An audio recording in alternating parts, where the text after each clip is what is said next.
Hello! So, although I am a Canadian citizen, I am familiar with Korean culture because I am ethnically Korean and I have lived in both Canada and I'm currently living in Turkey. So, in this video, what I want to do is share with you my thoughts on how these three cultures are different in both specific and general aspects. First of all, history. Korea and Turkey have deep, rich histories that date into really ancient times, but Canada doesn't really have that far of a history, and that is just because of how old the countries are. Canada is not actually a very old country compared to other nations. So if you go to Korea, then you can visit tourist sites like the Cung, which is an ancient Korean palace from the Joseon dynasty. And if you go to Turkey, you can visit architectures like Hagia Sophia, which was built by Justinian I as far back as the Byzantine Empire. If you go to Canada, you can take a stroll down a very atmospheric lane of maple trees. However, Canada also has its strength because even though it doesn't have a deep history, it is still a nation that really values creativity, which is what sets the standard for the future. Okay, language. In the Turkish language, there are many more affectionate terms than Korean or English. Two examples of these terms are canım and yavrum. The first one, canım, means my life, literally, and it is spoken to your friend or someone you're not that close with, but still that you like. Yavrum is a term that is spoken by an elderly person to a younger person, and if you directly translate it, I'm not really sure what it is in English, but it is quite affectionate.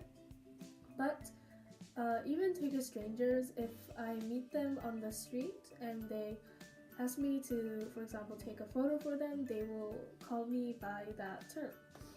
Okay, another affectionate term in Turkey, to greet a person, you will hug them and kind of kiss them on the right cheek and left cheek. That's really uncomfortable for me because in Korea you just bow like 안녕하세요, or in English culture you just extend your hand and give a handshake. But if you do that in Turkey, it's actually considered really cold. If you come to Turkey and greet a person with a handshake, then it is considered that you don't really like them. One thing that really gave me a culture shock in coming to Turkey was the expression to say no. It felt really rude to me because they would do it with such a cold expression. But it turns out that a lot of Turkish people use that to their friends or their relatives or even elders and anyone in particular to say, no, I don't want to do it, or no, it's fine. Number 3 is films. Korea makes a lot of movies, but they make more dramas, or dramas are more popular in Korea. And they are so popular that they are also popular in the Middle East and especially Turkey. If you happen to pass by anyone who is younger than 50 on the street in Istanbul and ask them if they know Lee Min-ho, almost all of them, I guarantee, will say yes.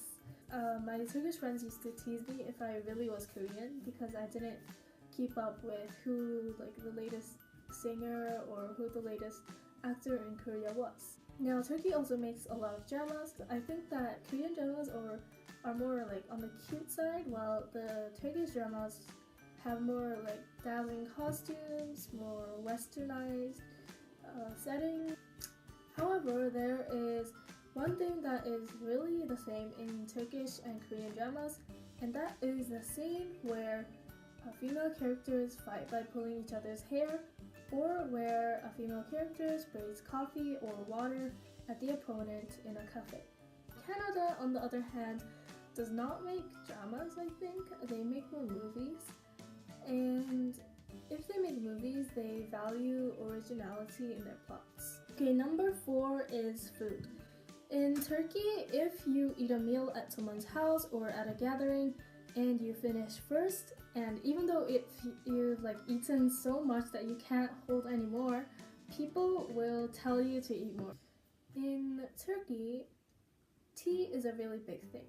So tea is drunk when you converse with a person, you drink tea after meals, you drink tea at gatherings. It's like everywhere. Even like restaurants serve you free tea after you have kebab or a Turkish meal like let's see, what is there? Iskender? Judging by these aspects, I think that tea is more common in Turkey than coffee is in Canada or America. Number 5 is McDonald's. This is a subtopic of food, but the reason why I mentioned McDonald's is because they exist both in Korea and Turkey, and of course Canada. In Turkey, burgers are very spiced. They contain Turkish spices, which I don't really like. In Korea, burgers are salty, but they're also sweet. There are things like bulgogi burgers, which is like a Korean modified kind of burger where there is like sweet meat sauce inside, which I also don't really like. So what this tells about the different cuisines is that Turkey is more spice oriented and more like strong flavors oriented, while Korean food is more on, a lot of Korean food are sweet while being salty at the same time. In Canada is just such a multicultural country that you can't really say much about their food. I like Canadian burgers or Big Macs that are salty, classic, and original. Number 6 is school. Actually, I've never been to a Korean school. I've only been to a Canadian public school and only 1 year at Turkish school, but I am still going to talk about my experiences in those schools. First of all, researching. So if the teacher gives you a research assignment in Canada, you're supposed to go to the internet or the library and read the information and jot down your own notes, right? But in Turkey, I didn't know this at first, but when the teacher called up students the next day after the assignment was given, most of the students would read the same thing from their research papers, and I realized that they were all from Wikipedia. This would be considered as plagiarism in Canada, but you know the stereotype Asians are good at math? Well, Turkish people or Turkish kids at elementary school are good at math too, because in 6th grade in Turkish school I learned advanced algebra, and I am covering that topic right now when I am in grade 9. From the things I've outlined about Turkish school, you would assume that rules are a bit more looser, and that can actually be a good thing because if the teacher doesn't come in for a class, then you get a free class, which means that we all just cheer and have a party time. Number 7, time. Okay, in Turkey, if someone says they will meet you at 5, then you will naturally assume that they will meet you from between 5 and 5:30. And if they said inshallah, which means by God's will, that means that they might not come at all. Inshallah is a common term used when people are calling you or having a conversation with you and they're trying to decide whether they will do something or not. Number 7, rules. I talked about rules at school, but I didn't really talk about rules in the public. And I'd say in Turkey, rules are more loose in the public as well than Canada. For example, there is a beach down our neighborhood where I live, and it's kind of like a rocky boulder kind of beach. But anyways, there are signs there that say that barbecuing is prohibited, but people do barbecuing right in front of the signs in the summer. And the police pass by, but they don't say anything. Now in Canada, even if you do so much as to cross the street when the pedestrian light is red, then people will stare at you weirdly. And yeah, in Turkey, oftentimes there are so many cars on the street that you'll just have to weave your way through those cars to the other side, or you will just run to the other side hoping that the incoming car will slow down. Maybe not keeping the rules as strictly can be a bad thing since it concerns safety, but being looser can actually be a good thing because Turkish people are more open. For example, if you just met a Turkish person and got acquainted with them and you just like met them twice or so, they will still invite you to their homes and yeah, treat you like a real respected guest. Number 9, or 8 or 9, the bus.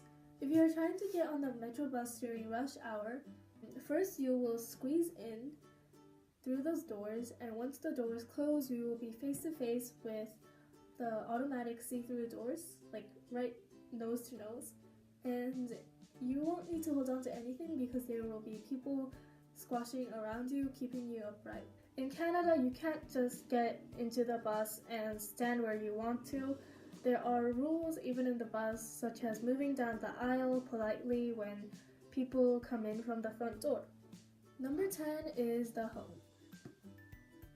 Inside Turkish homes, it is a culture for you to have carpets. If your home does not have a carpet and you invite guests into your home, it's basically like inviting people to your house with cement as a floor. On the other hand, in Korea, we have baru, which is wooden floors. Because Korea is really humid and hot in the summer, so not a lot of people keep carpets. My last point is quite general. It is community. I think from all the aspects I've outlined so far, Turkish culture and Korean culture is more similar than with Canadian culture, and this is because Turkey and Korea originated from the same part in Asia, whereas Canadians came from Europe. One point that Turkey and Korea really shares is that they value the sense of community, and Canada values the sense of individuality. I don't really have specific examples to explain this point, but I hope that through my other points I was able to kind of direct the idea to this point maybe. So yeah, that's it.